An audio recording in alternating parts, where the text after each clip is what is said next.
What's going on, people? We are Tottenham TV, back here for another match review stream as Spurs lost by 2-1 at the Tottenham Hotspur Stadium at the hands of Aston Villa, a very dirty Aston Villa side yesterday. And we'll start off with the match review, then get into the player ratings and the 5 takeaways and reacts as per usual.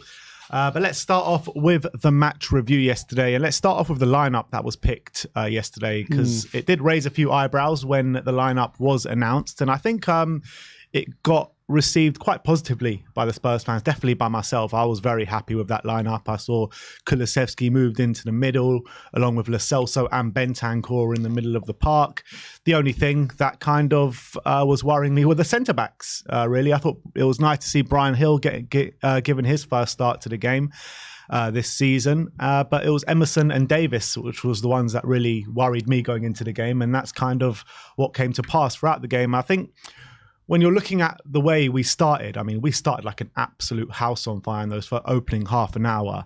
I mean, some of the football on display in those opening 25, 30 minutes was absolutely electric. Giovanni Lo Celso pulling the strings with Rodrigo Bentancur and Kulusevski. I mean, some of those one-touch passing and moving moves were just insane, weren't they? And I was so excited to see what was going to kind of come to fruition throughout the whole game. We could have been 3-4-0 up before we even scored our first goal. Just a bit more clinical finishing, and that game could have been done and dusted pretty much in the opening 20 minutes, but it wasn't. And then Bentancur gets that injury.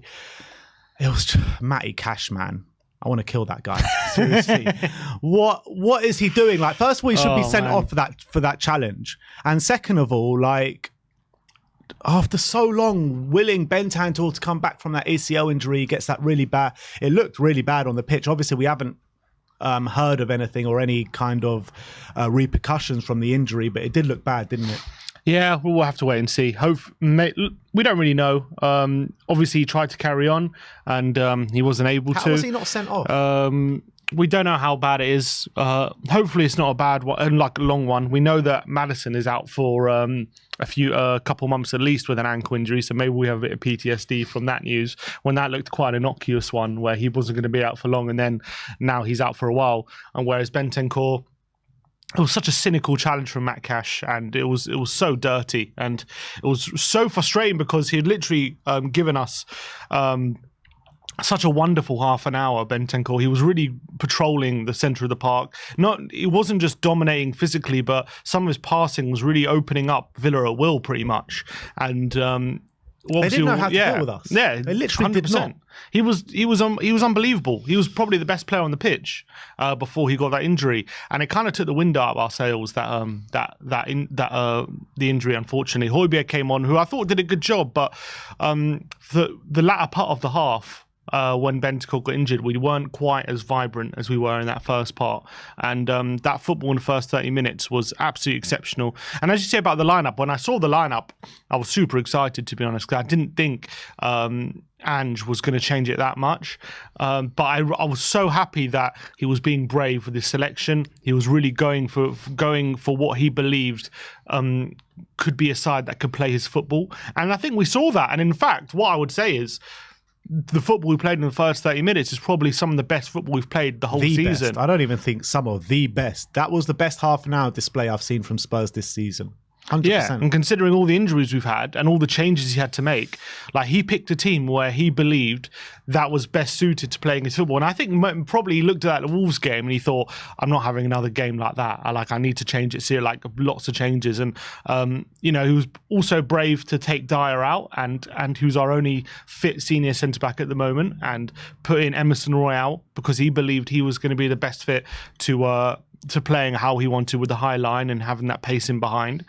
Bentancur in the 6 was absolutely fantastic. He has all the minerals to play that role. And putting Kulusevski inside, which he didn't have to do. He could have played him out wide and maybe put Højbjerg in there, but he put Lo Celso and Kulusevski together, which no one predicted. Put Gil out wide with Brennan Johnson on the right. And it worked an absolute treat. Villa didn't really know how to live with us in that first half an hour, and we should have been at least 2-0 up. Even that probably would have flattered Villa in the first half an hour. We got the goal we deserved. But yeah, it all kind of changed a bit after that injury, and it's so gutting because there's one thing Bentancur in his first start coming back and just feeling his way into it, and then maybe he picks up an injury and, you know, maybe he's not back to his best. But he literally showed us in his first half an hour, not only is he back to his best, but maybe he's as good as ever, literally in that first half an hour. He's absolutely phenomenal. And for him to have picked up an injury so soon into the game was so gutting. And Kulusevski was, I just read an interview from him, and he was saying how he felt that Cash should have got more than a yellow card for that challenge because it was cynical, it was high, it was dangerous, and he got lucky to stay on the pitch. But it seemed like for a moment in that first half, they were just putting in like full-blooded challenges, over-the-top challenges. I mean, they were so aggressive and dirty in that, especially in that first half, Aston Villa yesterday. I thought Matty Cash should have been sent off, in my opinion. I thought Kamara should have been sent off. I mean, he made probably about 3 yellow card worthy challenges yesterday, even just in that first half alone. So I thought they were very lucky to end that first half with 11 men, to be honest. They do get that goal right at the end of the first half, which was a real kick in the teeth, because I thought by that point we were by far the better team in that first half. And even when Bentancur went off, you know, Højbjerg comes on, and it's a massive drop-off in terms of quality on the ball when Højbjerg goes off. But I still think we carried on playing our game, we carried on creating chances, but look, essentially that game, like I said before, just should have been over after the first 20 minutes. And I thought it was the most creative we've looked in a long time. Well, not a long time, but at least the last like month or so. You know, we've had a bit of a problem with our creative play in the last 2-3 weeks. And I thought that was kind of solved. Ange kind of solved that in the first half with Bentancur, Kulusevski and Lo Celso. And I would say at the end of the first half, though, the goal came in a moment where we were a bit sloppy. Yeah, we were under pressure as well. We were a bit sloppy at the end of that was disallowed as well, which was like so marginal. Yeah, there was that, and we were giving the ball away like in very sloppy areas right at the end. And then we gave away a free kick, and then obviously got the header. Pau Torres actually beating Ben Davies in the air. I wouldn't say obviously they didn't deserve to be level, but it was a consequence of just a poor end to the half for us. Yeah, no, 100%. But I still think when you take into account that poor end of the half, we were still by far the better team over that first half period. 100%. Oh, by far. We should have been 3-1 up probably, yeah. Yeah. And look, it was just such a massive kick in the teeth, because you go and you put in such a great performance, such great standout players like Giovanni, like these standout moments like Lo Celso coming in for his first start. You know, that was his first start for like 2 years for Tottenham. And he puts in probably one of his best displays in a Spurs shirt yesterday. And when was the last time Hill started a game? Also, probably a year or so. Exactly. And I was really impressed with him in the first half as well. Kulusevski moving into that central role, probably his best performance of the season. So you've had so many standout performers in that first half, and it's such a kick in the teeth to come away with nothing. And what I really liked as well with seeing a difference this season with Johnson on the right, Hill on the left, actually really maintaining that width, and they didn't feel the need to constantly cut inside all the time and clog up the area centrally. They stayed wide, and it left a lot more space for the likes of Lo Celso and Kulusevski to operate in, and they were really making the most of it. They were playing some absolutely scintillating stuff, and the way they were linking up with the front three, it was actually a joy to watch. It was probably the most fun I've had watching Spurs in that first half the whole season, I would say, because some of the moves they put together was just absolutely delightful. So silky, wasn't it? It was brilliant. Like one touch moving, getting in through on goal time and time again. It was just so frustrating that Son couldn't stay on side, because throughout the game he put the ball in the back of the net 3 times, all 3 offside, which was really frustrating, to be honest, because like I think 2 out of those 3 moves were just like breathtaking moves from Tottenham. That was that one, he ran from the halfway line or near the halfway line and just slotted it into the top corner. It was a brilliant finish. And that was a great team move as well. Udogie and Højbjerg playing some really good one-touch stuff on the left-hand side. The whole team were just in tandem, and it was really great. What I would say about the second half, it wasn't as good as the first half, but we still had our chances. I think we still created more XG than Villa in that second half. Yeah, Villa definitely were more even. No, we did. Slightly less, it says here. According to SofaScore, it was slightly more, but anyway, it was a lot more even. I would say, in that second half. Obviously, Villa made a couple of changes. Took off Matt Cash, which was a smart move by Emery. brought off Diaby, who was absolutely nowhere. I think they were struggling in midfield, to be fair, because Diaby wasn't really helping out. McGinn was forced out wide a lot because how wide Johnson was. Usually McGinn likes to tuck inside, but he wasn't allowed to. So they brought on Tielemans. They brought on Leon Bailey as well when he came on, and it gave them a lot more control, unfortunately, in the game. And they definitely got a foothold. Obviously, they took the lead as well.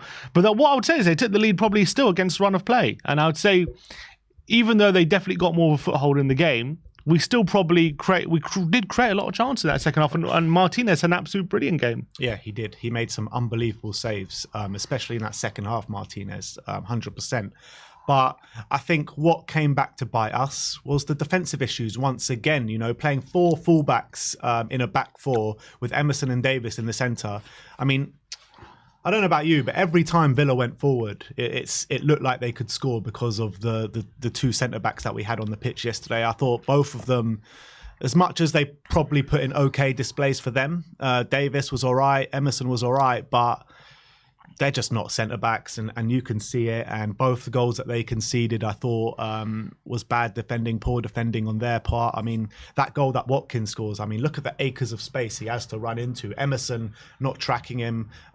Davis and Emerson way too far apart from each other. There's just way too much space for someone like Ollie Watkins to go through on goal. Yeah, and it felt like the whole move was in slow motion. It wasn't even like a quick move. There was only 2 players there. They made a very slow 1-2, and Watkins had all the time to just slot home that finish. And there was a lack of communication, definitely between Davis and Emerson. I think both goals, you can look at the centre backs for fault, and as well, it wasn't just those moments. There was obviously the goal that got disallowed. No communication between Emerson and Davis, and Watkins is able to get in between both of them and put in a free header. There was a chance really late in the game as well. McGinn kind of hangs it to the back post, and Watkins is just bullying Davis all ends up there. And luckily, Watkins put the header wide on that occasion. Watkins had another header from a corner. I just think our centre-backs, I thought before the game we were saying, look, Watkins up against Davis is going to be difficult for him to deal with him, and I thought he really struggled to deal with him specifically. I didn't even think he had a bad game overall, Davis, or Emerson, but I just think when it came up to dealing with Watkins, they just couldn't do it, basically. They really struggled. I think it was above their pay grade. Yeah, it essentially. was above their pay grade, what they're doing. This is not what they're here for.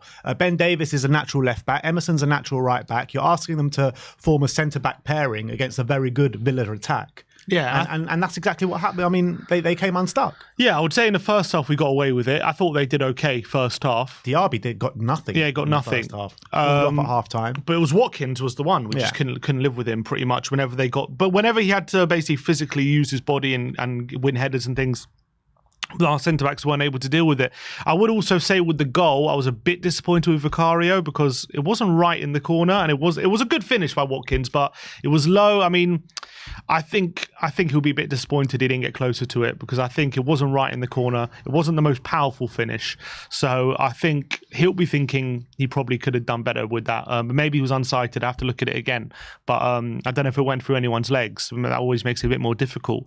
But I was looking at the finish, and I think Vicario will be a bit disappointed he let that one in. Yeah, but you know what? Vicario, with the season that he has had, with the saves that he's constantly making, including in this game, time and time again, how many points has he probably saved us this season alone, Vicario? So even if that, I mean, when I was watching it, I didn't really think, it was Vicario's fault. Maybe he could have done a little bit better, but I'm not going to mark him down too much because of what an unbelievable season he's had so far. And in even a really strong game yesterday, in my opinion. Yeah, he didn't actually have, didn't have that much to do yesterday in terms of he made one save from Bailey, which he got a bit lucky with because I looked at the replay. He spilled it a bit under his that's what I was thinking during the game. And it hit the post. I thought it was when I was watching it live. I thought he fingertipped it onto the post, but it actually went under him. So he got a bit lucky with that. That's what I'm saying. We spoke about that during the game, didn't we? Yeah, we did. I hadn't seen a replay obviously at that point, but he did do well on a couple of sweeping occasions. That was quite good. And I don't think it was his best game essentially, but I thought overall he had a decent game. I thought he had a really good game, Vicario, yesterday. I thought he did a really good job for the team. Like you mentioned, the sweeping ability that he has. I always thought it was going to help us out massively yesterday with the high line that we played, with the defenders that we had in the back line. He had to be on point in those situations, and I thought he was.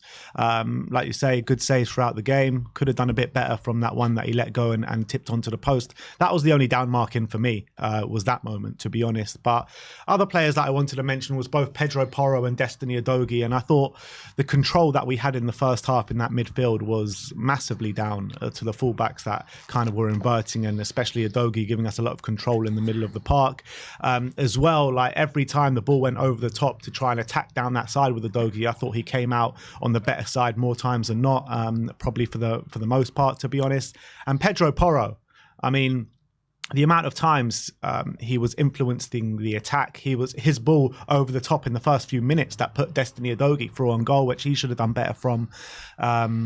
He had a couple of shots on the day that maybe should have gone better from, and he is just so good from an attacking perspective, Pedro Porro. He really is, and I think he's actually been probably our most consistent performer this season, Pedro. I think he's in a shout for probably our player of the season so far. Well, he got desperately unlucky as well not to get on the score sheet. He forced a good save out on Martinez with a volley, and then he also had a shot which cannoned off the post late in the game, and so unlucky in those aspects. And I think on the end of the day, he actually had 4 key passes, which was more than anyone else on the pitch. So I think he was on probably our most creative player. In that first half, his passes over the top were causing all sorts of problems for Aston Villa. And I agree. I think in the first half especially, him and Udogie playing that role really suffocated Villa. Because as I said in the preview, Villa are a very narrow team. They like to play McGinn on the wing, kind of off the ball. They played like Diaby and Watkins up front in a 2. And they really struggled to kind of find any space in that first half because we were so central. They usually get their width from Digne and Cash. And actually, Digne got an assist for the goal that got ruled out. So that's where they usually get a lot of their joy. But it was few and far between where they were getting much joy there. And we were able to suffocate them. We were able to keep Johnson and Hill really far out wide and dominate their central area. And it meant Villa really was suffocated. But as we say, they changed it at the break. They put Bailey out wide, and all of a sudden they were finding a bit of width and they were finding a lot of joy on the counter-attack all of a sudden. And then all of a sudden, our inverted fullbacks became our inverted fullback. What did I say? No, you said they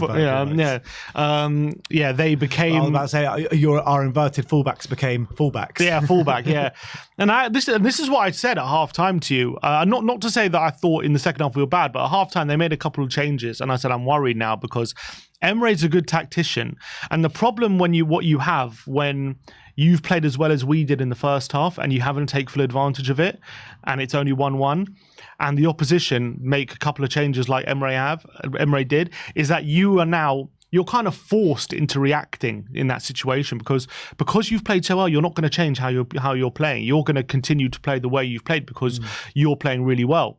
But Villa have changed it, and you don't know how those changes are going to affect the game. So you're going to have to wait to see how they affect it before you can change it. And unfortunately, the changes did affect it positively for Villa. And then we did change it later in the game, and I thought later in the game we did actually gain control a bit more back, and we created a few more chances. But unfortunately, those changes worked well for Villa, and they ended up getting them 3 points. Martinez kept us at bay, and that save, went out to get the equal. Brilliant, was just insane. I mean, 30 yards. Højbjerg just does a curling effort, doesn't it? It looks like it's hitting the top corner. Kulusevski in the first minute, he's got to be finishing that. What a great move it was from Spurs. He checks inside and it just it rattles the inside of the post. I mean, how many clear-cut chances and near misses did we have yesterday? Well, I'd say that Kulusevski chance, I don't know how he makes that for himself because he's played through from Son. It looks for all the world to see like he's overhit the pass. But Kulusevski somehow bursts past Torres and Carlos and is able to get his foot round, cut inside, and then have a free shot on goal. I thought it was incredible from Kulu just to get the shot off. But then obviously once you're in that position, how has he not scored? Yeah, you have to score when you're in that position. If you see the replay, he's already off celebrating once he's shot. He thinks he's scored, but it's a terrible, terrible miss. He's got to be scoring that. But I thought he did exceptional just to get that shot off. No, he did. But, you got to finish the move. You have to finish the move once you're in that position. And it was a massive kick in the teeth that we didn't. But look, I think that first of all, Ollie Skip comes on, I think, when we're really needing some more impetus going forward. I know why he brought Skip on to stop maybe the counter-attack that Aston Villa kept providing on us, but you're looking at on our bench yesterday, there was just no one on that bench which you could say hand on heart that can come on and influence the game going forward. I don't think that's why he brought Skip on. I think he brought Skip on because Hill was absolutely knackered. I think Hill, you could see by the I don't know what minute Hill Skip was came on in the second half. I don't know what minute Skip came on. Was it like the 70th or so? But by that time, Hill, his legs were gone. His legs were absolutely gone. He was trying to even put a cross and he couldn't even do it. If that's the case, then why not bring on an attacking player like a Jamie Donnelly or even a Valise at that point? Because he felt Skip maybe in the centre, which I did feel like he did. He just allowed us more opportunities to win the ball back, because at that time Villa were gaining a bit more control in the centre and started to pass around us a bit more, and we were losing a bit of energy in there. We needed someone to help us win the ball back a bit more. And to be fair, you know what, I don't think Skip specifically himself was amazing when he came on, but I thought we gained control back actually a bit more once he came on, and I thought we created a few chances late on, which we probably should have taken one of them. So I wouldn't say it was like a mistake, but I can understand why he did it. I didn't think it didn't work, in my opinion. I don't think it didn't work. I know we didn't score, but I thought we created enough chances once Skip was also on. So I understood it, but the problem as well, what happened was obviously put Johnson back on the left, Kulu on the right. And it meant they were kind of inverting, cutting inside rather than going on the outside, which was working so well in the first half. So that was annoying, albeit, Johnson was definitely tiring as well late on. But he created that late chance for himself as well, which, he could have scored. That was a lovely touch, wasn't it? To just take it away from that defender. It's a shame, because when you're one-on-one at that point-blank range as well, you've got to be scoring that chance. Yeah. Look, at the end of the day, I think you can point to these incidences, but even first half and second half, we created more than enough chances to win 3 or 4 games. We only got ourselves to blame for not winning yesterday. That's the honest truth of it. Because we created the chances, we're just not clinical enough. And that's been a problem for a while, to be honest. Like, maybe we haven't created as much chances as we have yesterday, but I just feel like we haven't been clinical enough throughout the season, to be honest. Yeah, but as long as you keep creating those chances, it will come. You have Son up front, who's the most clinical finisher there is. You can't ask for a more clinical finisher than Son. You just got to get him the chances, and he's got to stay on side. Johnson, we know he can score goals, but yesterday, definitely wasn't at his clinical best. It was, especially in that first half, he was getting in behind a few times. He actually burnt Digne so many times yesterday, but when he got in those positions, I wouldn't even say, I wasn't sure if it's decision making or just the execution. It just wasn't coming off for him. And then obviously Kulu hit the post. Hill had a chance as well where he had a shot saved by Martinez. Like, we were getting in really great positions, great openings, and some of the football to get in those openings was exceptional. Some of the best you'll see this weekend. But yeah, unfortunately, it didn't go for us in those fine moments. And then Villa, they took their chances, and that's the sad reality. And when you don't take your chances, that can happen, especially when you're playing a good side like Villa and in the Premier League. It's an unforgiving league. Yeah, no, it is. And we came up against a very good Aston Villa side. They went above us in the table yesterday with that win. And I guarantee you, though, if Van de Ven and Romero played yesterday, we win that game. Probably just one of them, in my opinion. Maybe even just one of them. Maybe. But that's the thing that's really hard to take, because we were by far the better footballing side yesterday on that football pitch, by far, in my opinion. And it's the injuries that are kind of holding us back at the moment, which is evident for everyone to see. And you've got 3 losses in a row now. We go to Man City in the next game. And you would think, like, after 3 losses in a row with that game coming up, there you'd be a bit down and think about, where are we going under this way of playing and everything like that. But I feel the complete opposite. After seeing what we did yesterday on that football pitch, I'm just so positive about going, progressing into this season and showing what we can do, because I think we're only going to get better first and foremost. Like, how can we get better from what we saw in that first half an hour? It's actually frightening. And once we get our centre-backs back in January, Romero's only out for one more game, which is Man City away. I think you can probably throw away that Man City game right now, to be honest. But you never know. Stranger things have happened. Look, if we can play some of the football we played yesterday, honestly, I think we can get chances. Obviously, it's going to be tough keeping City out. We know that.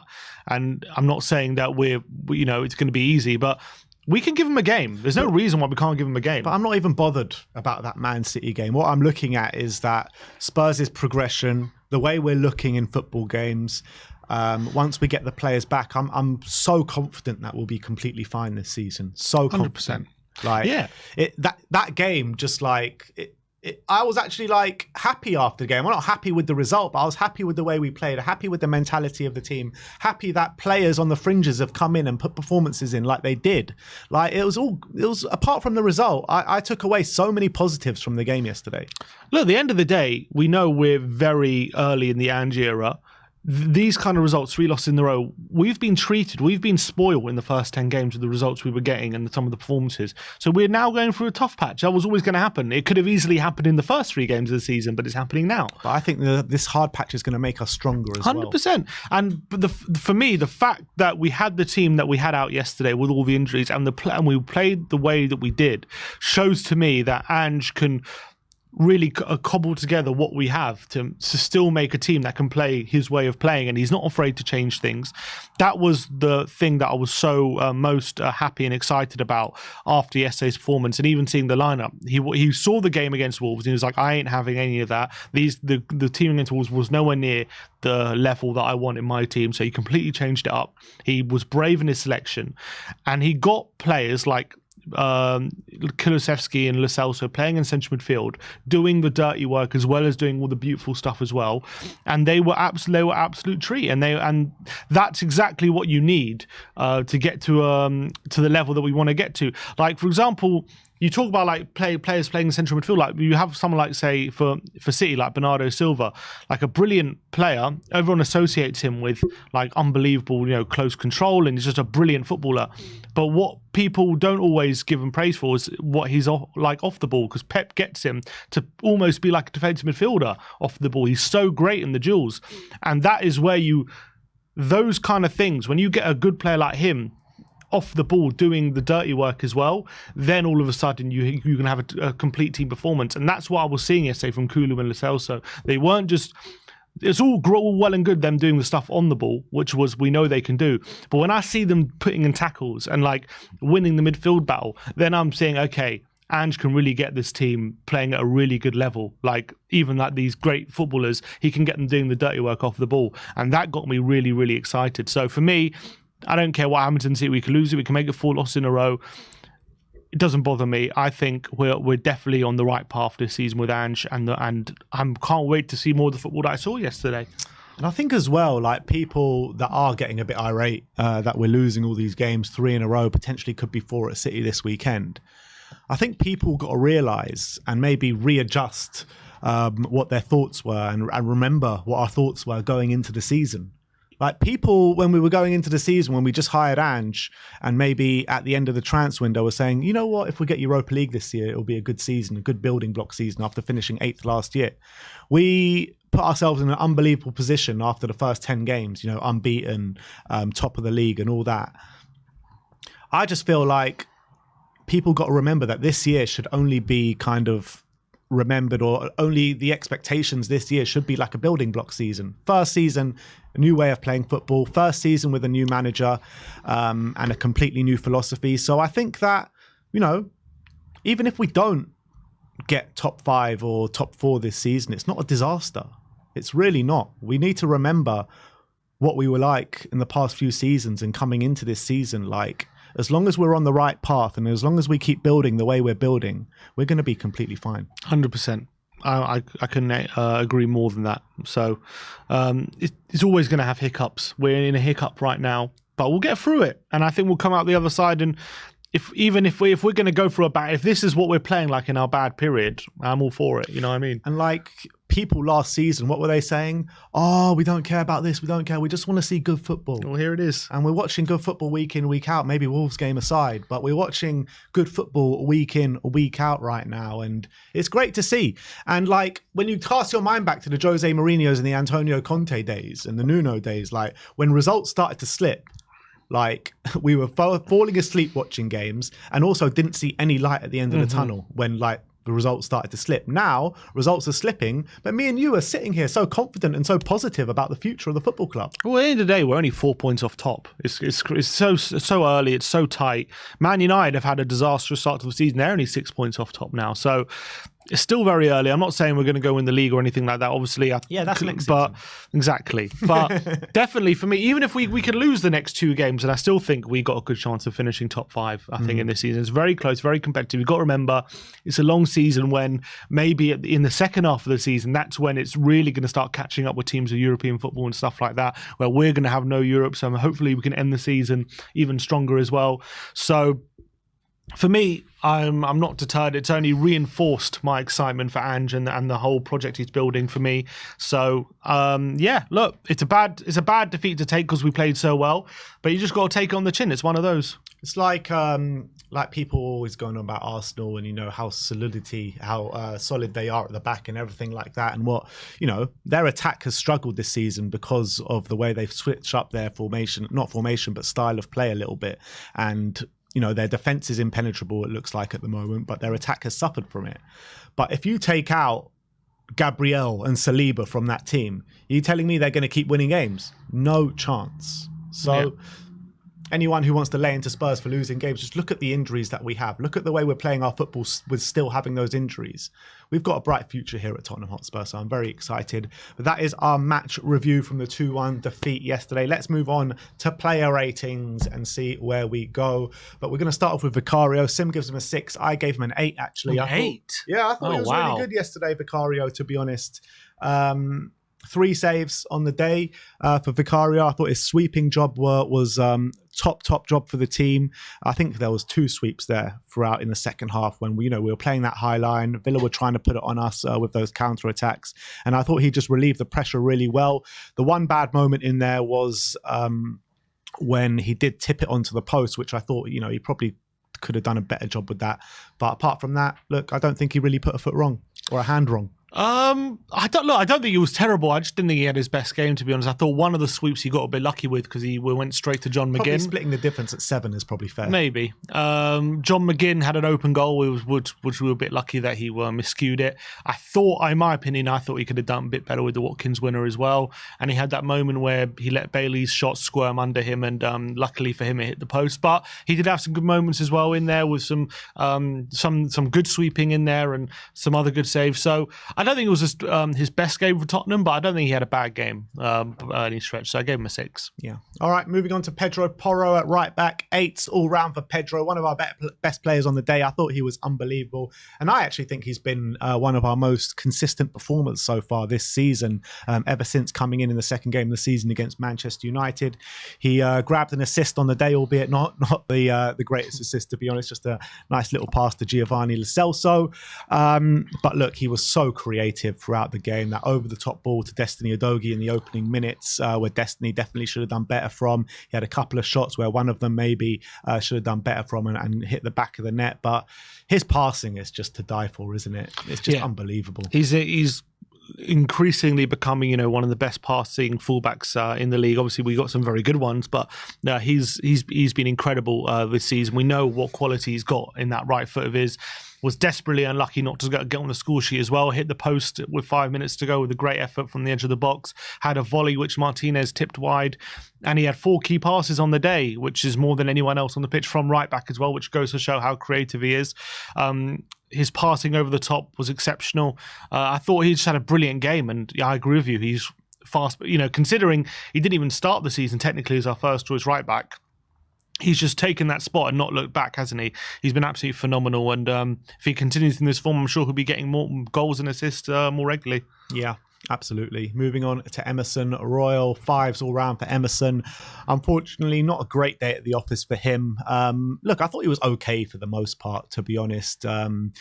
What really frustrated me about Emerson was that moment in the last minute when we're dying to go get a goal, and he tries to play it out the back or bring the ball up to the halfway line and just overhits it and gets tackled straight away. That really frustrated me because that was our literal last chance saloon in the game, and he just screwed it up. But I felt like every time Villa went through on goal, or every time Villa had a good opportunity to attack us, it was to the detriment of him and Ben Davies playing out of position. Yeah, I thought when he had to have like an individual duel, like most of the time, or when he was asked to kind of sweep up like Van de Ven does sometimes, I thought he did a decent job, and he was looking quite good in that first half when we were kind of suffocating Villa, and I thought he was quite a good part of that. But as you say, when Villa did get chances to get forward, and when he was asked to like defend his penalty box, and when he had to communicate with Ben Davies, it was lacking. And a few of the opportunities that Villa created were down to that miscommunication, and Ollie Watkins taking advantage of that. I thought for the second goal, he could have done a bit better, could have got a bit closer to Ollie Watkins as well. His playing out the back was a bit hit and miss, I would say. There were some moments where he did some really good ball carrying into midfield, and he was looking good. But his long balls were all right. And his long passes were decent. And then there are other moments like that moment in the last minute, which you're talking about, which very much frustrated a lot of the crowd. So I would say a mixed day for Emerson. In terms of the experiment of him at centre-back, would I rather stick with him or go with like Dyer at City? I probably would stick with Emerson. Yeah, I would stick with him as well, but it's like the lesser of two evils. Yeah, unfortunately. Look, there's no good real solutions here. It's just we go with what we got. And unfortunately with Emerson, with the attributes that he does have, like where does he fit into this squad long term? I'm not too sure, because like playing him at fullback, I'm not sure I don't think he's good enough on the ball. Playing him at centre back is just a no-no for me. So apart from like coming on in games to help us see out games, where do you see him fitting in this squad in the long term? Because I don't see him fitting in at all, really. Look, there are fewer better that I'm happy with him being back up, but other than that, I've always said it. I don't think he's technically good enough to play what Ange wants, like to a good enough level where we want to really be challenging. I think he's a good player. I don't think he's a massive liability when he's on the pitch, but for me, if in the summer you get a good deal for him, I think you can definitely use that money. You can probably get good money for him and use that money to time better someone who's more suited to what we want to do. Yeah, and we know like if Porro gets an injury for any extended amount of time and he's asked to play right back, that creativity goes down a massive notch. Massive. Yeah, but you make up with it in other ways, hopefully. Let's hope so. But let's move on to left back Destiny Udogie. 7s all round for Destiny. I thought he had a strong game, to be fair, especially defensively. I thought every time the ball came over the top, he was there to sweep up. He was there showing his physicality, winning the ball back time and time again. I felt he was a massive value to the team, especially in that first half, coming into that midfield, inverting, helping us get control of that midfield. Should have scored in the opening few minutes of the game when Pedro played him through on goal. But yeah, I thought it was a good display from Destiny on his return. Yeah, I thought first half he was really good, really dominant in the air especially, and putting into really tough challenges. I don't think we saw as much of him going forward as maybe we have in other games, apart from that one chance he had in the first minute or so where he absolutely lacked composure and kind of skied it. But yeah, I thought he did well. What I would say is in the second half when they brought Leon Bailey on, Bailey did really exploit a lot of the space that Udogie was leaving, and he nearly punished us with the shot, which obviously hit the post. Apart from that moment though, Udogie did kind of get back and recover in most of those situations. So I thought defensively good. Going forward wasn't as good as we've seen. Moving on, we go to Ben Davies next. Okay, all right, we'll go to Bentancur, then we'll go to Ben Davies after. So going to Rodrigo Bentancur next. 8s all round from us, and this was the real sad story from the game yesterday. So much anticipation to see him start his first game since that ACL injury a year ago, and look, he started the game better than ever, to be honest. He was so silky, controlling that midfield. The one-touch play and the build-up play with him, Kulusevski, Lo Celso, were just breathtaking, to be honest, at times. And Matty Cash does what Matty Cash does and ruins another one of our players. 2 years ago it was Matt Doherty when he was in really good form, and now it's Bentancur on his first game back since his ACL injury. And man, it knocked the stuffing out of us at the time, because we were on top, we were playing unbelievable football, and Bentancur was just at the heart of everything. And who knows how long he's going to be out for. Hopefully it's not as bad as first feared. Yeah, we don't know yet. It could be bruising, or maybe it is a serious injury. I guess we'll have to wait and see what the scan says. But it was just gutting that his great return kind of and his first start since the ACL ended so quickly, into the game, because he was really displaying what we had missed.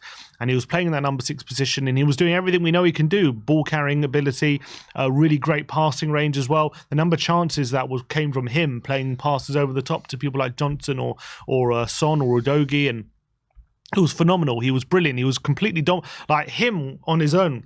Was like dominating in the centre, and maybe I don't know if Matt Cash was given instructions to put in a tough challenge, but that it seemed like that was the only way of stopping him at the time, was to foul him, and that's exactly what happened. And unfortunately, it got the better of him, and we weren't quite the same after that. I wouldn't say we were. It cost us the game, but maybe it did. But what I would say is after he went off, we just weren't as in control of the game as we were in those first 30 minutes. And now it's just a massive shame. I still think Højbjerg came on and did all right, but he just wasn't on Bentancur's level, who was just best player on the pitch before he went off. So massive shame. Let's hope he's back for City. Yeah, let's hope so.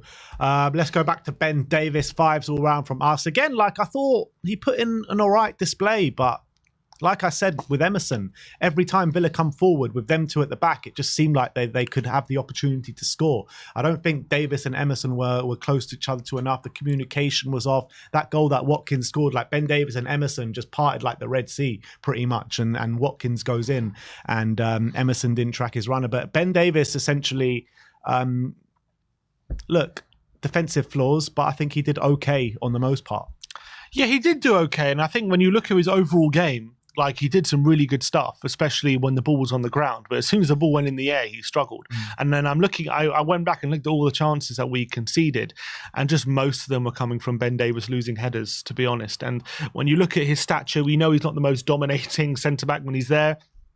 He can do a job, I think, when you have a striker who's maybe not as physical. But Watkins, is one of the most physical strikers in the league at the moment. He's on form as well. He's confident. And whenever they got the opportunity, they just pinned Watkins on Davies and just tried to get that advantage. And unfortunately, that advantage told in the end. We got away with one when Watkins had a header ruled offside, but we didn't get away with one right at the end of the first half. Torres was the one who beat Davies in the air. And then Watkins had a chance at the back post right at the end of the game where he should have scored as well. Luckily, he put it wide.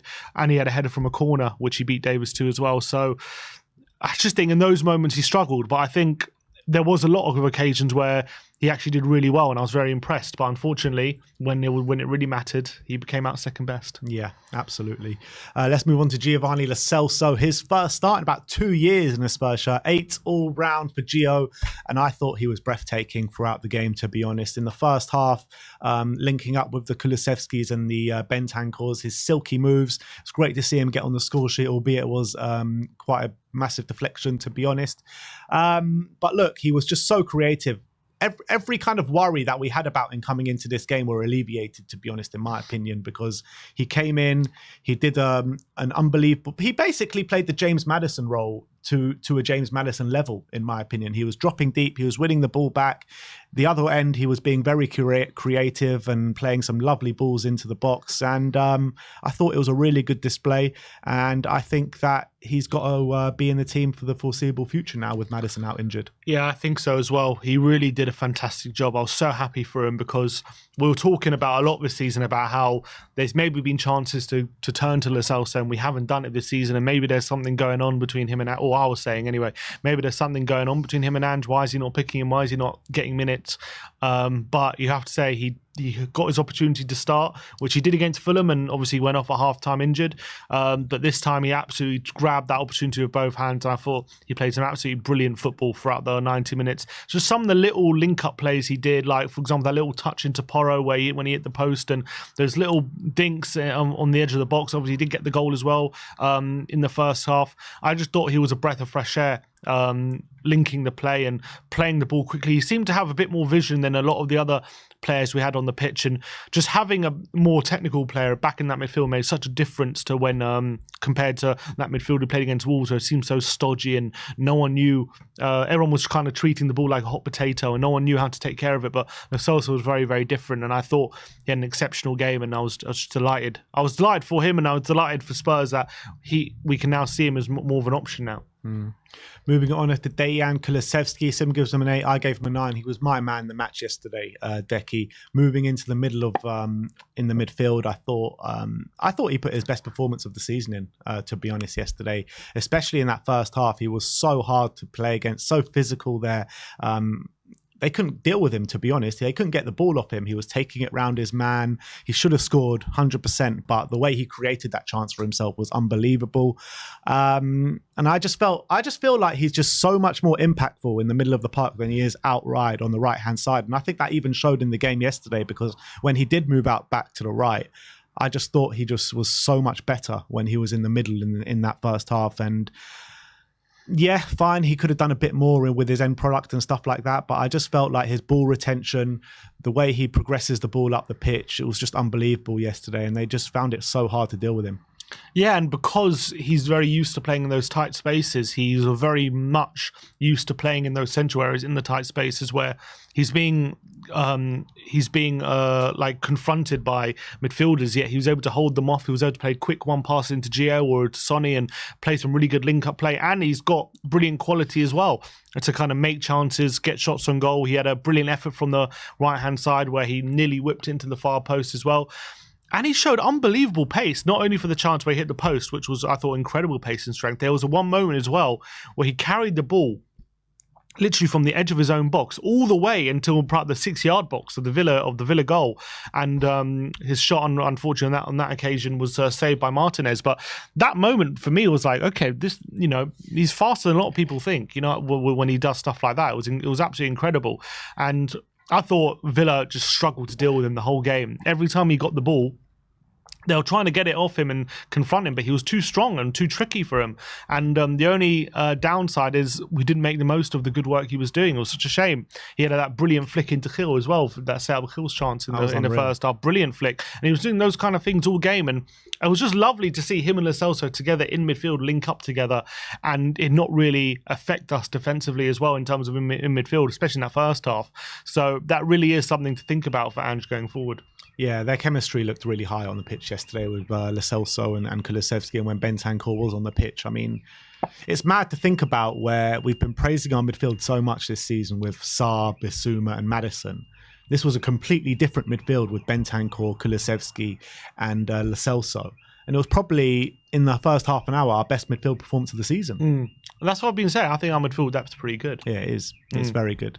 Moving on to Brian Hill, 6s all round. I think in the first half, I actually think he played quite well. He was getting in behind. I think there was a couple of chances where his decision-making was a bit off, where he could have had a shot where he went for the extra pass. He does take a few extra touches a few times and does look a bit erratic at times. But I felt like he was providing for us and contributing well in the first half. But second half, I felt like he wasn't strong enough on the ball. Every time he got the ball, pretty much we lost it. And it was just a massive shame because he just couldn't follow up from that good performance in the first half. Yeah, he was definitely bright in that first half, and a lot of the good work as well was coming from him staying wide, being an option on the outside as well. He created a few chances. He had a shot, which obviously Martinez saved. He had a brilliant cross as well, which Sonny really should have buried with a header on that left-hand side. As you say, he had a couple of chances where he maybe could have shot or maybe should have crossed and he picked the wrong option. I always felt like, though, whenever he gets too close to a defender, he's just too weak. He can't out-muscle anyone. He always very much is getting muscled off the ball, which was a shame. But when it came to that second half, he definitely ran out of steam. By the time he went off, he was absolutely done. You could see it. He was even trying to get a cross off on the ball, and it was going out of play. It was just he couldn't manage it. But I thought it was a bright game. I wouldn't mind persisting with him, but I just want to see a bit more. But I think it was decent considering it was his first start in a long time. I thought he showed enough that he should be getting more opportunities. I don't really fancy watching him coming up against Kyle Walker this weekend. No, not that. That's a complete physical mismatch, to be honest. But let's move on to Brennan Johnson. 7s all round for Brennan. In the first time he started in his natural position, actually, out on the right-hand side. And I think he looked really bright. He looked sharp in the opening hour of the game. He was taking on his man. He was providing for us. He was getting in dangerous opportunities, working in tandem really well with the team. I did feel like towards the latter stages of the game, he did tire out. I think he needs to work on his fitness a little bit. Maybe that's a circumstance from him being injured. But look, I thought Brennan did really well. There was that one moment where he took that really nice touch to dink it over that Villa defender and went one-on-one with the keeper where he probably should have scored. But look, I thought it was a strong showing from Brennan yesterday. Yeah, I thought first half he skinned Digne alive a few times. Digne was really struggling with him in that first half. And I thought him on the right-hand side, going on the outside, really provided us a different avenue of attack. Whereas I feel like him cutting inside, he's not as I don't know. I don't think he looks as comfortable cutting inside as he did yesterday. I thought him going over the top, looking to break the lines and using his pace more effectively was really, really great to see. And it also allowed us to stay a lot wider and make more space for the players in the centre. I thought he was very important to that. He probably could have done better with a few of the opportunities he got when he was running in behind. So he'll be a bit frustrated with that. He did run out of steam a bit, I would say, in the second half, albeit did create a brilliant chance for himself, which Martinez forced a brilliant save out Martinez, sorry. And as well, even in the moments where he was tiring, he won a few free kicks for us on that side, on the left-hand side when he moved over. So he wasn't anonymous, but he just wasn't maybe as effective as he was when he was on the right. I completely agree with that. But last but not least, with the starting 11 is Heung-min Son, 7 from Sim, 6 from me. Look, we got what we always get from Sonny in terms of energy. We got what we want in terms of pressing, especially in those first opening half an hour. The energy levels were high from Sonny, but it was just so frustrating because he had the ball in the back of the net 3 times throughout the game, all 3 of them offside. He's just got to watch his run, to be honest, because if he did watch his run and timed his run to perfection yesterday, we'd probably win that game, to be honest, which was very frustrating. But look, I thought he did well, Sonny, but it was just very frustrating. Yeah, the goals were frustrating, but I actually thought his all-round game was really good. I thought his chance creating was really strong. I thought he was bringing other players into play really well. It was frustrating that the time of his runs cost us, obviously, a goal or two, albeit I think the one, actually, I was looking back at it, the one where Højbjerg plays a through ball to him and he puts it top bins. If Højbjerg just plays that pass first time, he's in, but he delays it a split second too long and bam, Son's offside. But I thought he did really well with his link-up play, which is, I think, improving a lot. And I thought he was, again, another player which Villa struggled to deal with when he was on the ball. So I thought it was a pretty good display, actually, from Son. Yeah, there was one really nice moment, wasn't there, in the second half when he was linking up with Kulusevski. And they played to the back post and Johnson was sliding in. Yeah, really. That was great football, that. Yeah, it really was. But let's move on to the substitutes. Next, first up, Pierre-Emile Højbjerg, who came on for Bentancur after, I think it was half an hour when he went off. Sim gives him a 7. I gave him a 6. And look, it was just a massive drop in quality, to be honest, from Bentancur to Højbjerg. But Højbjerg did do well. He impacted the game. He was showing there was some really nice passing on show. But like you say, that one that he did delay his pass, probably should have done it quicker. And Sonny was in on goal. Amazing shot from about 30 yards out, which Emi Martinez pulled off a wonder save. But I think he kept it simple in the middle of the park and provided to us well.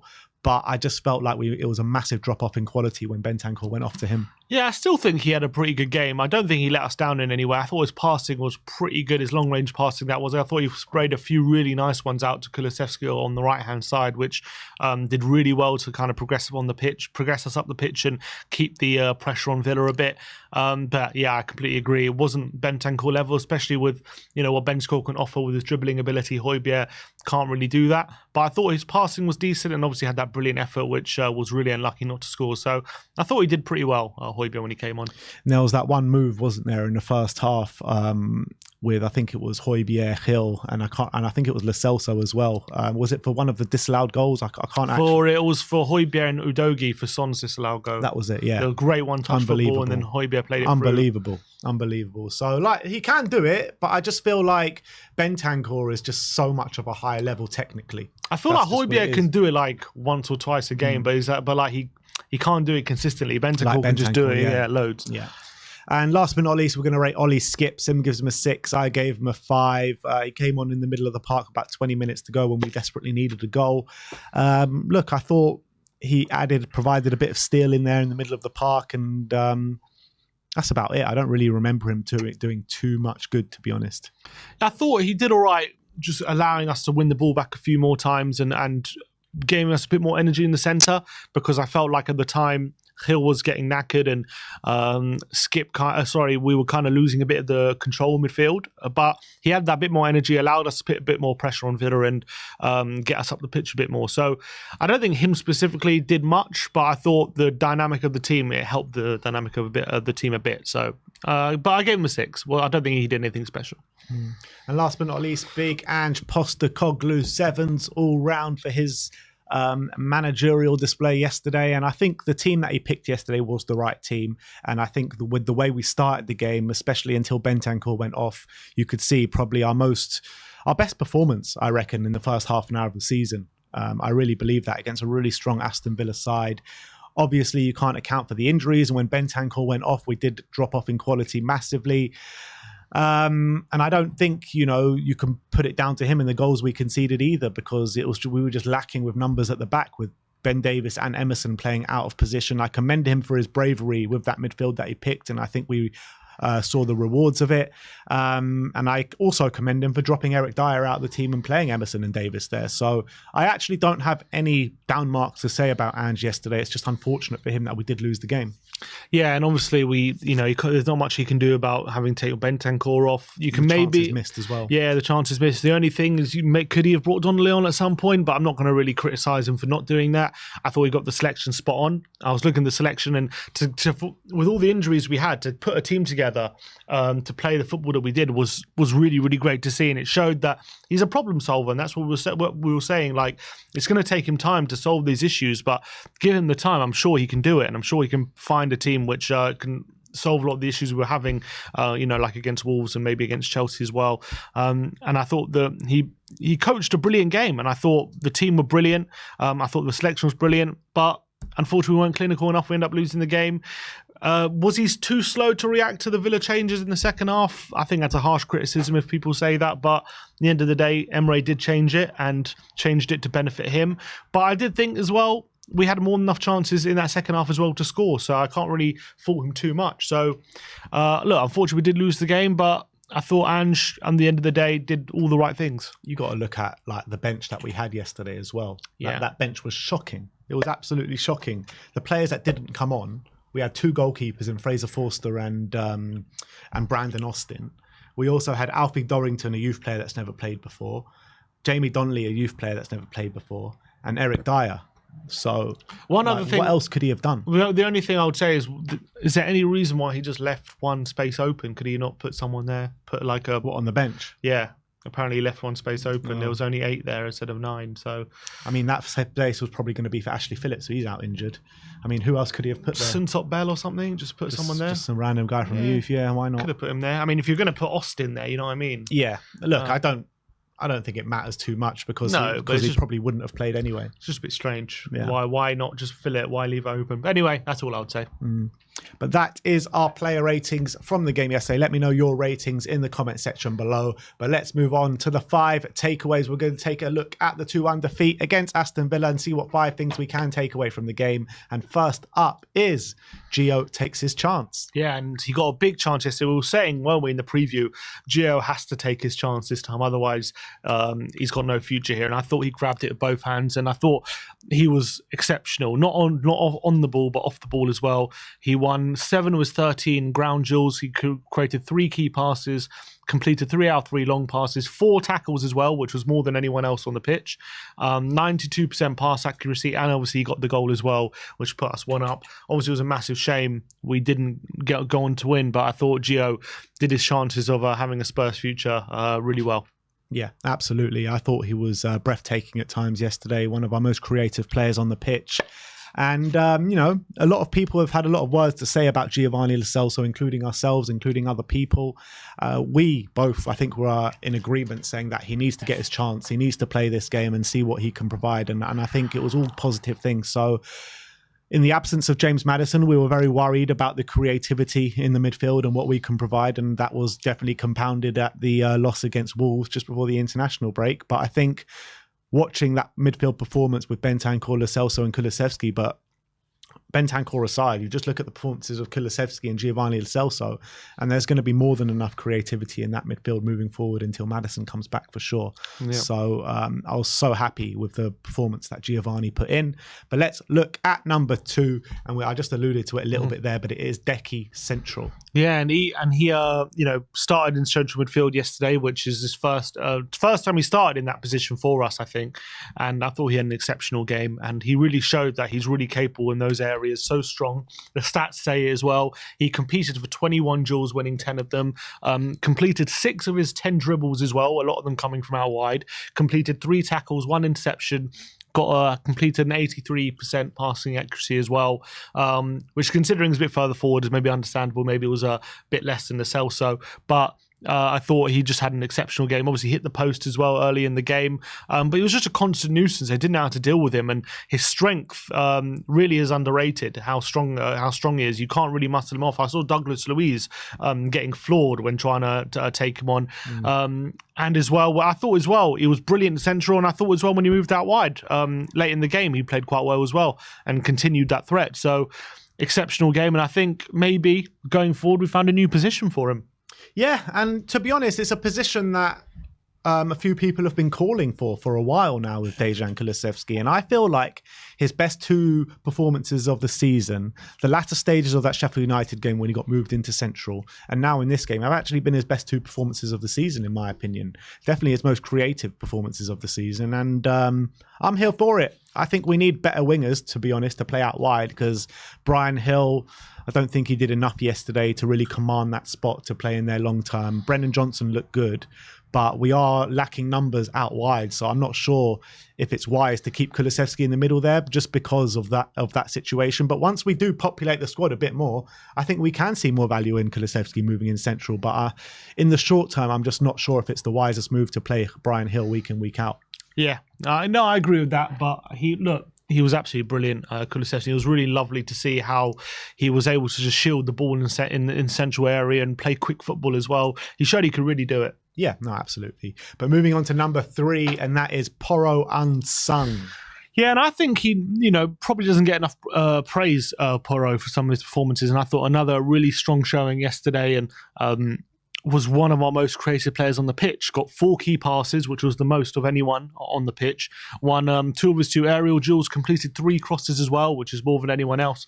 1 tackle, obviously hit the post with a brilliant shot late on and forced a good save out of Emi Martinez as well. And when he's really involved in the offensive play like he was yesterday, he's so threatening, and he's got such great quality in that right foot of his, and it really is, he's so dangerous. So sometimes he has his, I think a few times this season, maybe he's been working on his defensive game and he hasn't been quite as involved defensively in some games, but I think now hopefully he starts getting forward a bit more, because he's just so much of a threat. You just need that quality in the final third that he provides. Yeah. And I think as well, defensively, I still think he had a pretty strong game. Yeah, no, I completely agree. And what's great about Pedro Porro, right? You cast your mind back to his debut against Leicester when he got torn to bits in that game.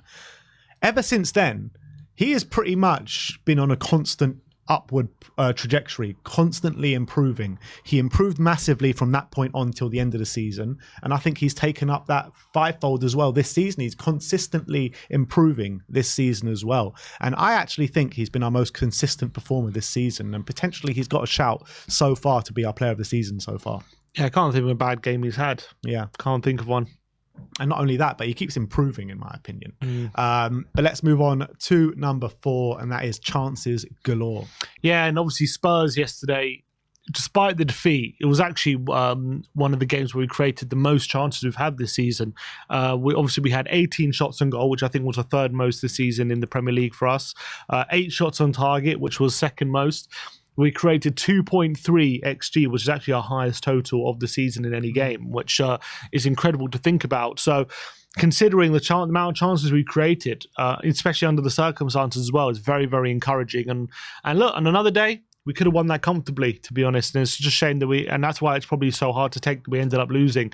But I think definitely the stats are there for me to say that very, very encouraging performance for me. Yeah, no, absolutely. I mean, this game should have been outside in the first 20 minutes, to be honest. Like, that's how that's how good we were in those opening 20 minutes. Like we could have scored 3 or 4 goals. It's a major kick in the teeth that we didn't win this game because of how good we actually were and how many chances we actually created. But instead of dwelling on us losing the game, I prefer to look at the positives and look into the future. And if we can keep playing like that, whilst getting our players back, so we're not so vulnerable at the back with Mickey van de Ven, Coutinho, Romero, and Maddison still to come back as well.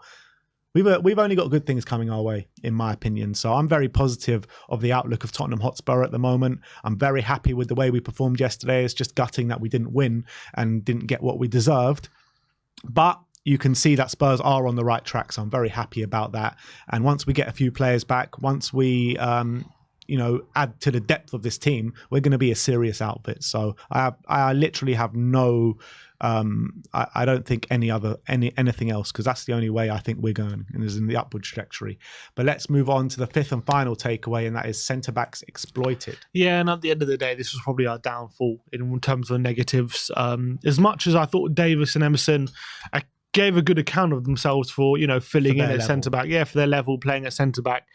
Unfortunately, they were the ones who were exploited in our weakest moments. And I think if you look at all the best chances Villa had, unfortunately, a lot of it came from Emerson and Davis. Not only just their quality, but also the lack of communication, talking between those two, which definitely you saw between Romero and Van de Ven throughout this season. You look at the disallowed goal, Watkins wanders in between Emerson and Davis, no one communicating to pick him up, and he had a free header. Luckily for Tottenham, they got away with that one. The Torres equaliser, that was beating Davis in the air. Actually, Torres had a chance early in the game as well, winning a header as well, which we got away with. For the winner, which Watkins scored, again, wanders in between Davis and Emerson. No one taking responsibility for Watkins and getting close to him. And he doesn't even have to do anything special. Just takes one touch and shoots and slides it into the goal. And then as well, Watkins later on just completely bullies Ben Davis for a headed chance at the back post, which he really should be scoring. And he had an open goal. He just put it wide. But again, Davis was completely bullied in those moments. So look, unfortunately, we'll have the centre-backs out, especially Romero out for the next game. These are the only options we have, but unfortunately this was probably our weakest point in the game, and that's the reality. Yeah, and it was no surprise that it was our weakest point in the game. You're playing 4 fullbacks in a back 4. I think they did the best that they could, to be honest, Ben Davis and Emerson, but it's just who they are. It's just what they are. It's what position they play. And I felt like all the dangerous moments were because of their lack of defensive capabilities and lack of physical presence, especially with Ben Davis. So it was unfortunate to see. I do say if Van de Ven and Romero play this game, I don't think the majority of those chances happen. And I think we win this game quite comfortably. So it was just a massive shame. But it is what it is. We are on the right path. That is our 5 takeaways. Let me know in the comment section below, do you agree with our takeaways? If not, let us know your takeaways from that game in the comment section below. Now let's finish off and see how Twitter reacted to the game yesterday. And let's start off with Football Confidential saying, yet more PGMOL corruption. Here's Carlos's elbow smash on Hill, and then he could have been a penalty and a red. That aside, the red that Cash and Kamara should have received. If it's Kuti, each sent off for each. Do you think that was a sending off? I don't know. I mean, when you slow it down, it looks bad, but I don't know if it's just an innocuous arm or if it's a genuine swipe. To be honest, huh? I think it was. I mean, if you see that whole clip, it's just both of them running for the ball, and as he's running, but slow down, it does kind of look like he goes for it. Yeah. He really goes for it, but I don't know. I think it's very much clipped up. It's like that's just the stride of when he's running. Yeah, it could easily be that as well. So I think you can make anything look worse than it is. But he can't run like this. No, he has to run like that, and obviously if you're running at pace, you're going to have big swipes. So I think I'm probably making a lot out of nothing there. But in that same clip, it does bounce off another defender's arm. Yeah, but I don't think that's handball. And anyway, apart from that, we should have had another penalty throughout the game. But at that moment, VAR isn't working in the game. Yeah, but I don't think they come back to that anyway. It'd be interesting, though, like if VAR was working and if they were to go, because you've seen weird things given before, haven't you? That's also true. Next up is just fuck with Tankor. Yeah, it's hobbling limping off. Look at that. It's just Look, at least he's Nothing that we unaided. wanted to At least see. he's unaided. Yeah, and he did actually walk off the pitch instead of get stretchered off. So that's a positive, I guess. But then again, I think Maddison walked off, didn't he? Well, he wasn't he stretchered did. off, so who knows? Maybe it's not a good idea he's walking off, you know what I mean? Didn't Van der Ven walk off as well? No, he was carried by two people. But he's you can see there he's got heavy strapping on his ankle there. So look, let's just hope he's okay. But it's also easy to forget that Basuma's back for next game, so it's not all the worst in the end. But yeah, let's hope he's back. Imagine a midfield next week of Bissouma, Bentancur, and Lo Celso, and then Kulusevski back out wide. Ooh. Yes, please. Tottenham saying all action performance from Giovanni Lo Celso with his heat map yesterday. 76 passes, 4 tackles, and a goal. Look at that ground he was covering yesterday. Yeah, he was absolutely everywhere. Brilliant performance from Gio. Love to see it. And hopefully the start of a little run for him, I'm hoping. Yeah, I hope so. Jay says Romero got a straight red card for getting the ball but catching the player on the follow through, and that's exactly what happened here. Yeah, we see here, Digne. Showing Vicario's lucky after kissing the ball. Yeah, he just kisses the ball. He slips it, but he just does a little kiss on the ball there. Brilliant. Yeah, I think he knew he got away with one there, Vicario. All right, next one. Sam THFC saying Tottenham injured and suspended 11. It's actually mad that we can put an injured and suspended 11, although I don't think Hugo Lloris is injured or suspended. But maybe we should put Alfie Whiteman there because he is injured. But you look at the rest of the team, it's mad. He's banished from the team. That's what Lloris is. Banished. Okay. Let's see. Van der Ven, Romero, Phillips, Perisic, Bentancur, Bissouma, Sarr, Maddison, Richarlison, Solomon. That competes. That 11, probably gets Conference League. Maybe better. You think only... Well, I don't know how many goals we're scoring with Solomon and Richarlison. Yeah, but, Basuma, that's a good team. It's a good team up until the front line.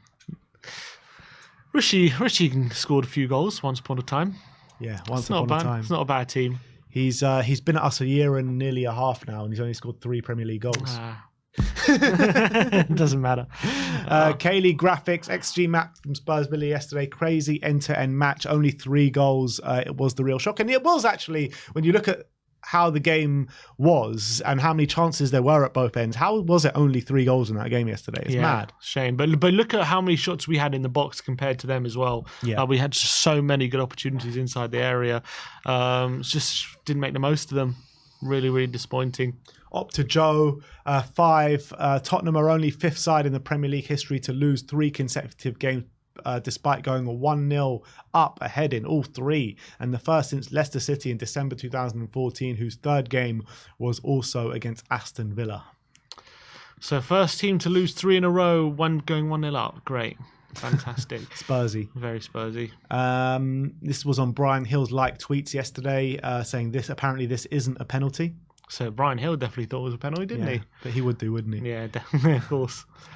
This was a great moment yesterday. Jacko, top 5 moments before disaster when Matty Cash did that challenge on Bentancur yesterday. Romero just stood up and gave him the death stare, and that's it. Matty Cash is done at Villa Park next year. You can see the player liaison as well. He's not happy. They're all gunning for Matty Cash. They're all staring. And this isn't the first time Matty Cash has done this to one of our players as well. Cast your mind back to 2 years ago when he did the Matt Doherty. So, Matty Cash, we've got a meeting with you at Villa Park in next year. You bet. Carly T saying, me on my way to find Matty Cash. Dyer doing his way up the stands. Brilliant. Ethan saying, Villa Park, we will be there, with Romero doing the death stare.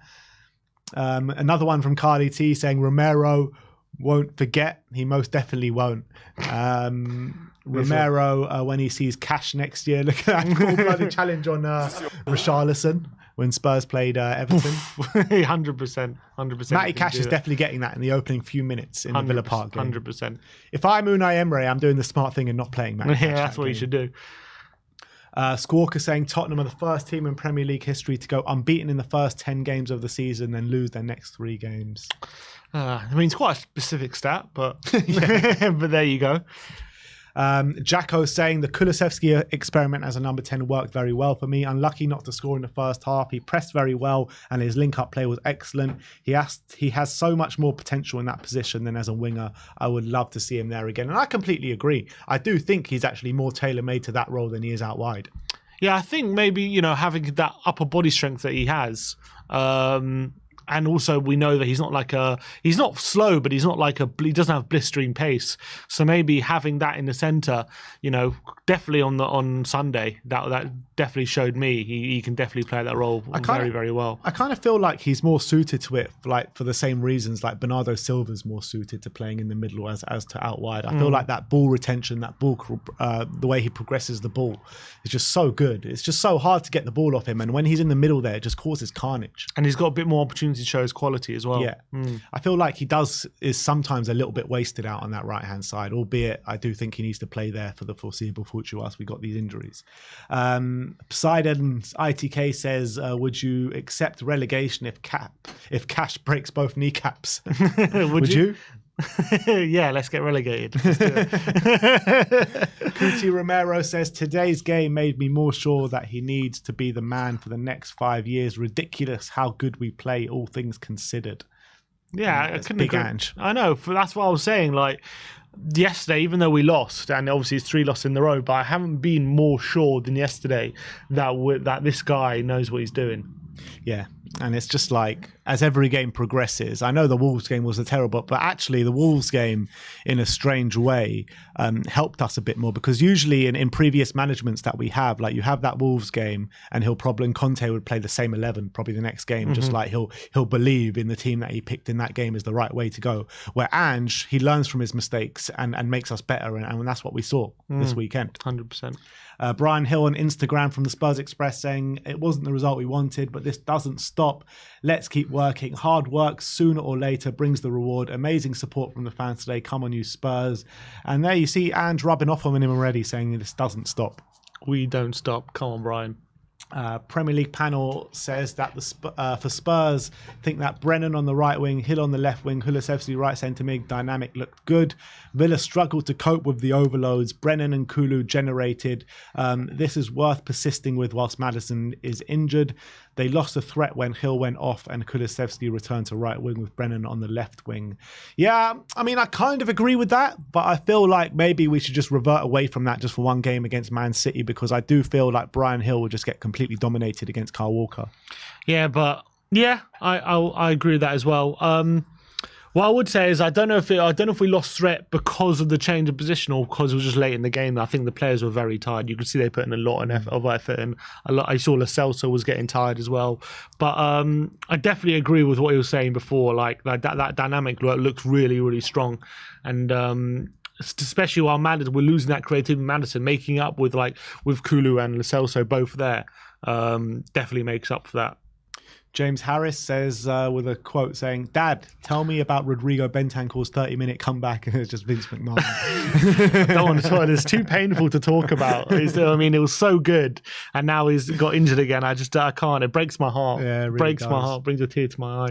Emerson on Instagram yesterday saying, "Not the result we wanted, but we will continue doing everything." Yeah. Jay says, no chance, the pressure is on Ange. This is horrendous. It's on our own shite ownership for not getting him the centre-backs he asked for in August. And that's absolutely spot on, isn't it? Because we knew it, Ange knew it, everyone knew it, that if we don't buy centre-backs in the summer window, we are going to pay the consequences, and that's what we're doing right now. And you can literally directly link it. You can see what happened on the pitch. Even like midfielders, we had good enough cover, but we literally we had no recognised centre-back. We had nothing. And even if we had like Lloyd Kelly there, we might have won the game. You know what I mean? Just one centre-back there who could play Ange the way he wants to. We might have won. Just a natural centre-back, but that's not Eric Dyer. Who can run, yeah, that's it. And and they knew it, because they tried at the end of the window, didn't they, to get someone in. They couldn't do it. So it's not a secret. It's not like a surprise that we needed a centre-back. So they only have themselves to blame. Is this actual Giovanni Lo Celso's account? I don't think it is. It's got 270,000. Maybe it is, but there's no tick or anything. But anyway, he says, not the result we wanted, but we keep fighting. Thanks to our fans for the support. And it was great to see him on the score sheet. And it was what his performance deserves, really. Yeah, and I think it was really great to see him play as well as he did. And hopefully he starts getting some of the fans who are against him back on side now, and they all start supporting him, because if he puts in performances like that, he's going to be a massive help to us. Yeah. Harry Brooks saying, I'm absolutely certain that Ange Postecoglou is going to produce the best and most successful Spurs team in my lifetime. I like to think I'm mature enough to understand that these things take time, especially when you've had so much go against you. Spurs have to let him succeed. And I think we will let him succeed. And I think the fans, like usually after 3 defeats in a row, will start getting on a manager's back, but not this time. Yeah, definitely not. I think it's the most positive a lot of Spurs fans have been after a defeat, and even against Chelsea, we lost 4-1. A lot of Spurs fans are positive. So I think that we're ready to give this manager time. But yeah, he needs backing, and if he doesn't get the backing, we've seen with our own eyes what we're capable of with a full team full of what Ange can, how Ange wants to play. So all he needs is backing. We know that. And 4-1 loss against Chelsea at home, against one of our biggest rivals. Team gets clapped off the pitch. 2-1 loss at home to Villa, a third loss in a row. Team gets clapped off the pitch. That just shows you what Ange is bringing to this football club. Spurs OTM saying, if Matty Cash was Christian Romero, he would have been sent off already. And I agree with that. I really do. I'm telling you, if Romero put that challenge in and the player goes down injured, Romero's probably getting sent off. Spurs Army saying, a very frustrating watch. Some promising things from the game. Lo Celso was great today. Son scores 3 but all offside. Countless chances wasted. Lapses in concentration when defending cost us again. And that's 3 losses on the bounce with City away up next. It don't get easier. Yeah, that's definitely true. But we can lose that game, and I'm still confident that we can have a good season. Honestly, It's a long season. A lot of teams can't having European football. So, but I think we can give them a game. I really don't think we're going to go there and just lose 5-0. I don't. I think we're going to give them a game. I don't think we're going to win, or probably I don't even think we're going to draw. But I think we're going to go there and play our football, and I reckon we can create chances. If Chelsea can get a point off City, why can't we? Exactly. Spurs OTM with a heartbreak emoji with Bentancur coming off the pitch yesterday. Yeah. That was, the whole stadium was heartbroken in that moment of the game. It was so unfortunate. Premier League panel saying Bentancur's performance before he got injured was superb. Hybrid, box-to-box, deep line playmaker, can hurt you with the deep carries and also creative passing. He's consistently infiltrated Villa's high line. They need him to be fit because he's the most expansive passer in the Spurs squad. Ooh. And I'd even go as far to say that he's the best midfielder we have at this football club. Most expansive passer in the squad? What, more expansive than Maddison? I guess. Well, what do you mean by expansive?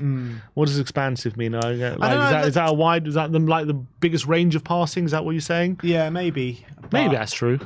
But can Maddison do that passing from really deep, as well as Bentancur can do it? Yeah, no, can't he? I think he can, but maybe not as to the level that Bentancur can do it. I love that pass that Bentancur has when he's just so deep and just whips it in through the middle. I think Maddison could do it. I don't know. I think it's quite close if you're talking about just passing between him and Bentancur. But yeah, I get what you're saying. ONTHFC saying games Emerson has started versus games Emerson was benched. So 2-2, Emerson started against Brentford. Then every game we've won this season, Emerson didn't start. Basically, Emerson hasn't won a game so far this season. It's ridiculous, isn't it? Some anti-Emerson prop there. Sorry, Barry, but there you go. Look, I don't hate Emerson. It's just these are the facts. These are facts. This isn't literally every game that we've dropped points in this season. Emerson has played over 60 minutes. Yeah. I don't want to say it's down to him, but that's just a fact. But the reality is, he's not good enough on the ball for an Ange system. That's just the reality. Correct. That is true. That's also a fact. But I don't know if the two are linked. Very well could be. Charlie Paris says Bentancur injury changed the game. In my opinion, he was running the football match. Just a beautifully elegant, smart, decisive player who seems built to play the 6 role under Ange. It's not too serious because the ability to spray passes from deep in behind gives us that extra threat. And this is what I've been saying for so long. Bentancur is so good in that 6 role, especially in an Ange Postecoglou system. I've been saying it for so long, and I've had arguments with people about it, and I think it's coming to fruition now, in my opinion. Yeah, no reason why he can't play that 6 role. Look, he was brilliant in that 6 role yesterday. I think I think he can do probably any role you ask him to, but he looked just so good in that role yesterday. He's so silky, man. He's so silky, and he like marries it with that bite in midfield that he has as well. It's like we only got half an hour. It's like a drug. I need another hit. You know what I mean? You only got a small hit. You need a bigger one. And I need some Benten. Talking THFC, Matt Cash continuing to be an absolute scumbag year after year. What a surprise. And that's the picture of him doing Matt Doherty in a couple of years ago. Fast forward 2 years, and he's doing in Rodrigo Bentancur as well. So what a bastard. Spurs OTM, Pedro Porro's first half by numbers, 85% pass accuracy, 40 touches, 23 out of 27 passes completed, 3 out of 5 long balls completed, 2 out of 2 aerial duels won, 2 ball recoveries, 2 key passes, 1 big chance created, and 1 assist from Statman Dave. So unbelievable display from Pedro Porro yesterday. Brilliant. And there's Paul O'Keefe saying, seen enough to suggest Spurs will be fine long term under Ange. Despite an injury ravaged squad, it's only some poor finishing and getting a bit of luck that they don't win today quite comfortably. The obvious flaw was always going to be squad depth and being able to keep our first 11 fit, and it's what we've been saying all stream. But it's no, that is true. But I don't. It's not even our first 11. It's just the centre backs. I think everyone else is great. Yeah, and I think now I'm looking at that and thinking, when everyone's back, it's good. You know, if they can keep up that level of performance, Andrew's going to have a lot of selection headaches on the cards. Yeah. And this was the challenge by Matty Cash on Rodrigo Bentancur. I just don't want to watch that again. Let's just move on. Dirty bastard. Guarav, the analyst, says former Spurs set peak coach Gianni Vio. Is this old? Yeah. All right, fine. So, yeah, that is the way we did react to the game yesterday on Twitter. But that brings an end to the stream. Just before we do end, let's actually go to the super chats.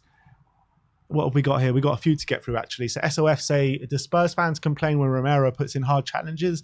Let's stay balanced. I think we're more upset because Bentancur went off injured. What would you say to that? Yeah, he probably has a good point, to be fair. But I don't care. Don't touch my Bentancur. No, Matty Cash is a scumbag. Don't touch Bentancur. And he's got another super chat here, and he says, Spurs will be a lot like Brighton, Chelsea under Potter unless Levy goes out and signs better finishers.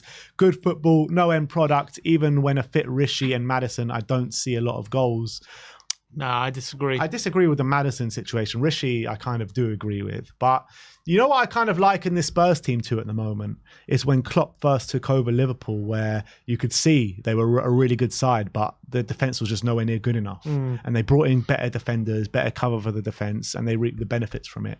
And I kind of see Spurs going in a similar trajectory. I think it's more, in my opinion, it's more similar to like Pep in his first season at City, where they were playing really nice football. They started the season really well. I think they were unbeaten also first 10 games, and then they kind of got found out a bit. They decided to lose their way. They got a few batterings, and again they had like people like Clichy and Sanya at the back who just weren't suited.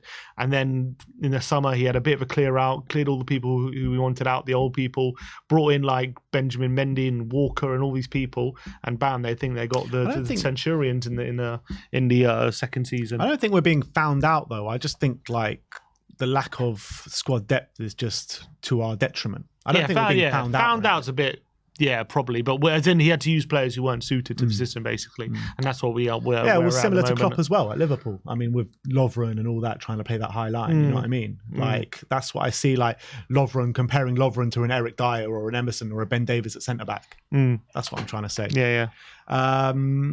Last but not least, Scorpion Fan for Life member for 31 months. Big up yourself. And he says, it was Gio from pre-season yesterday. Where's he been?